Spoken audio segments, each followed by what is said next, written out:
Okay, we're right back at you. Here we are, week 7 at the Frat House. Sidekick and I got an extension.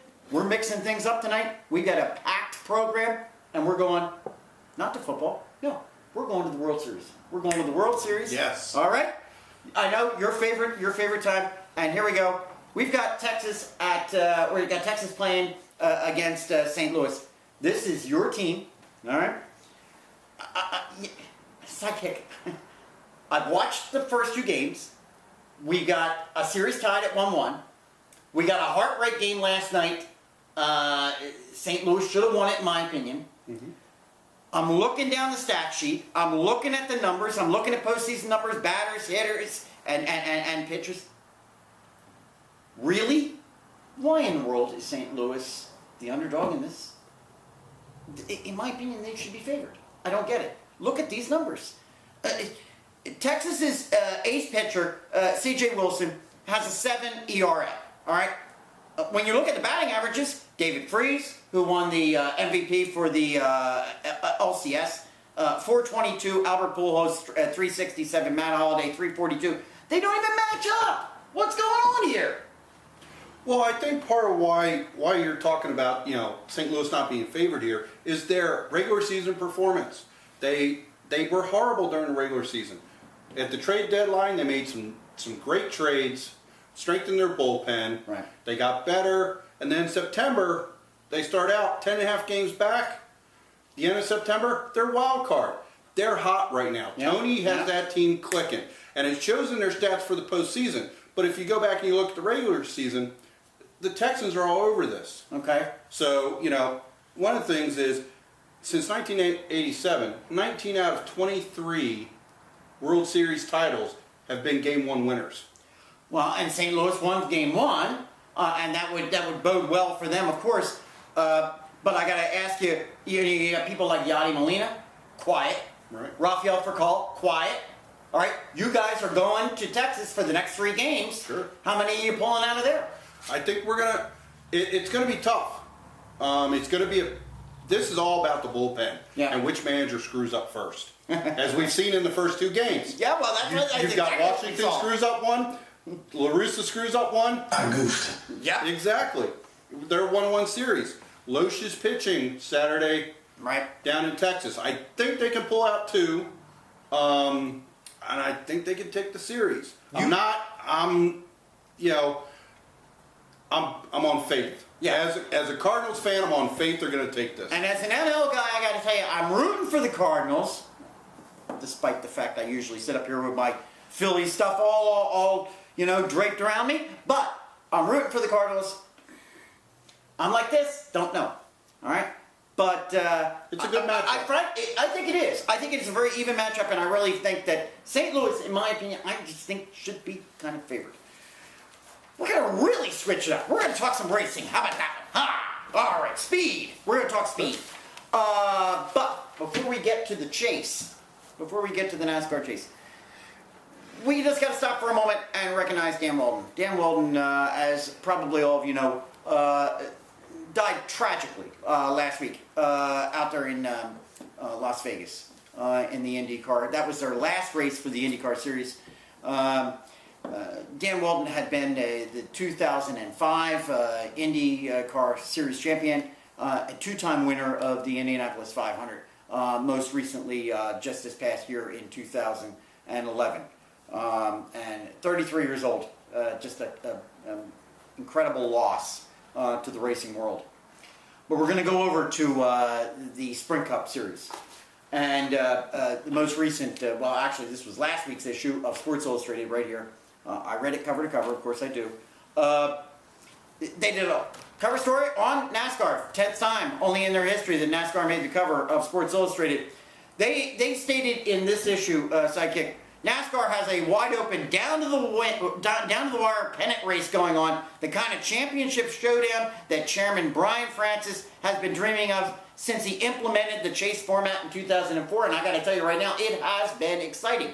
We've got 5 races under our belt. Tony Stewart's won 2 of them. Kurt Busch won out there in Dover. I was there. Jimmy Johnson won in Kansas. Matt Kenseth won last week. All right, and Carl Edwards right now is leading. He hasn't won a single race in the chase. Kevin Harvick is second. He hasn't won a single race in the chase. Matt Kenseth third. Kyle Busch is fourth. He hasn't won a single race in the chase. Tony Stewart is fifth. Your observations? Well, I think this speaks to consistency. Mm-hmm. You know, you've got to race to race. You got to get your top 5 finishes, top 10 finishes, and not have any any bobbles like Jimmy Johnson had last week. Right. You know, the odds-on favorite to take the chase is not in the top 5. Right. Where's Jimmy? He's possibly he may not get that 6th title. I'm not going to be sad about that myself. But anyway, you know, I don't know if he's going to be able to make it back to the top. Johnson's 5 times in a row now. He has been the Sprint Cup champion, and frankly, I've got him on the line below. All right, I've got the cutoff line at where Brad Keselowski is. That's where I've got the line cut, and Jimmy's behind that with Talladega coming up. That's a wild track, and we've got that one coming up, and who knows what might happen there. Things could get really, really mixed up over the next 2 weeks. You got Talladega, and then you got Martinsville. So we're going to see where it goes from here, and we're going to keep you on top of that one. We'll let you know where the winners come out. All right, and last but not least, we're going to wrap it up with, we're just going to take a look at 3 games this week in the NFL. That's it, 3 games. We're going to take a look at Houston at Tennessee. Houston is 3-3, Tennessee is 3-2, and this one is a sleeper, in my opinion. We got 2 mediocre teams here, and the only reason that I think that Tennessee is favored by 3 points, and they are favored by 3 points. The only reason they are favored is because, 1, they're playing at home, and 2, they had the bye. That's it. Because, frankly, Matt Schaub had a very mediocre game last week, and Arian Foster did not have an Arian Foster game, period. So I'm not sure where Tennessee is getting 3 points, but I think that's where it is. And where do you have it going?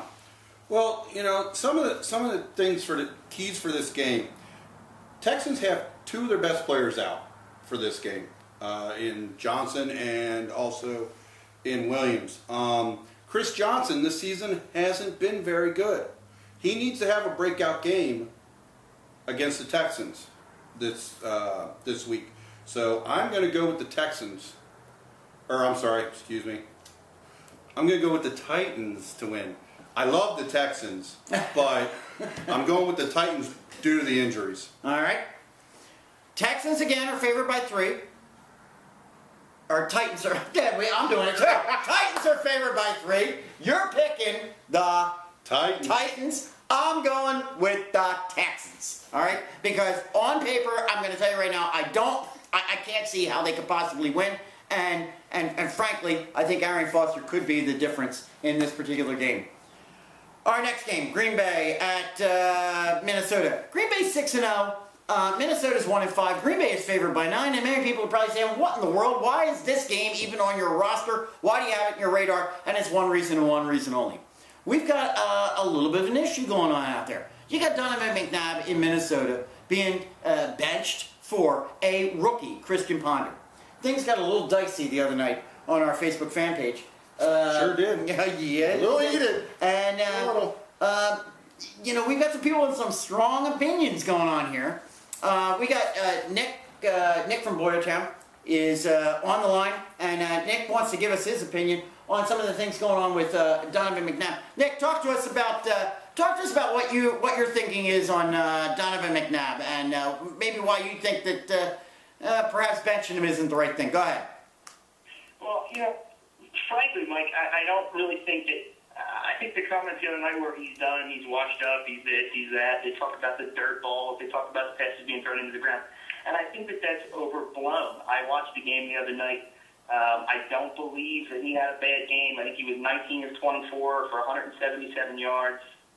3 of his 5 incompletions were stone cold drops. I mean, the fact of the matter is the man isn't playing poorly enough for people to think that he's done when he says that he still has a lot of football left in him. I mean, I believe that. This is a man who is tied for 12th all-time for wins for starting quarterback. He's 3rd active. I mean, I just don't think that he's done. I don't think it's fair for people to criticize and keep pointing to all those stupid arguments that they have in the past. And I'm going to be honest with you, Nick. I got to back you up a little bit on that one, because taking a look at just as what he's done out there in Minnesota, in the 6 games, he's had a 60% completion rate, which isn't fabulous, but it's not horrible. He's had 4 TDs and 2 interceptions. He's had a quarterback rating of 82.9. I don't know if that's necessarily a reason to bench him. I mean, we're not talking about a guy that has been horrible. No, frankly, the reason that the Vikings benched him is because Leslie Frazier is scared for his job, and the only way that he gets out of it is to ponder the future, see if he can play, and then he can tank the season. If Christian Ponder starts the last, they got 10 games left, if Ponder starts the last 10 games and they only win 2 and they finish 3-13, well, okay, they'll chalk it up to, well, Christian Ponder was the starting quarterback for 10 games, and that's why.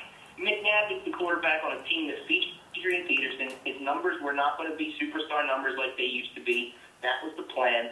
The Vikings just aren't that good. Yeah. All right, Nick, I appreciate your comments, and I appreciate you calling in. Do it again, all right? No problem. Sounds good. All right, thanks. Well, Green Bay's favored by 9. Where do you see it going? Oh, this is Green Bay's game. I think so. I think so. Honestly, who's going to beat the Packers this season? Yeah. That's what we should be talking about. Yeah, Somebody's got to knock the Packers off. Otherwise, the Dolphins are going to be, they're going to be upset. We're both taking the Packers on this one. All right, last but not least, we got St. Louis at the Cowboys. And this one we put in here only because it has Frat House potential. I got to talk Tony Romo for a moment. Real quick. I frankly think that some of the heat this man is taking is just not called for. He did not have a bad game last week. He had 317 yards, 1 TD, 1 interception. And this guy just continues to take heat all year long. I don't get it.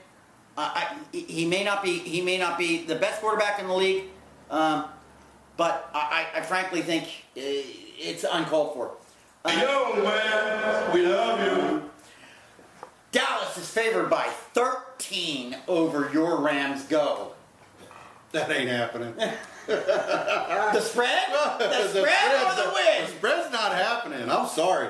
It looks like Bradford's a game time decision. So AJ Feely may be coming in. All right, yeah. And I'm not feeling that bad about AJ coming in, honestly. It might spark the team a little bit. But we've got Brandon Lloyd coming in, traded from Denver this week. And for me, I'm going with the Rams. I'm going with the heart. Oh my gosh. I'm Are you sorry to kidding me? Facebook fan Tracy, but this is my bomb diggity bomb pick of the week. The Rams are gonna upset the Cowboys. I'm taking the Cowboys. And you can check back with us again next week, all right? Hopefully it's just as action-packed as this week has been. All right? You got it. We're out.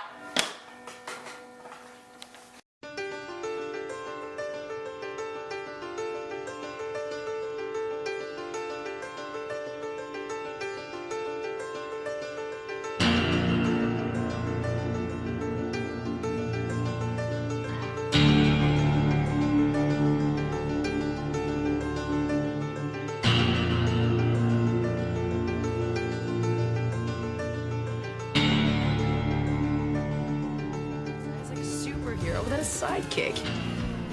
I thought you were the sidekick.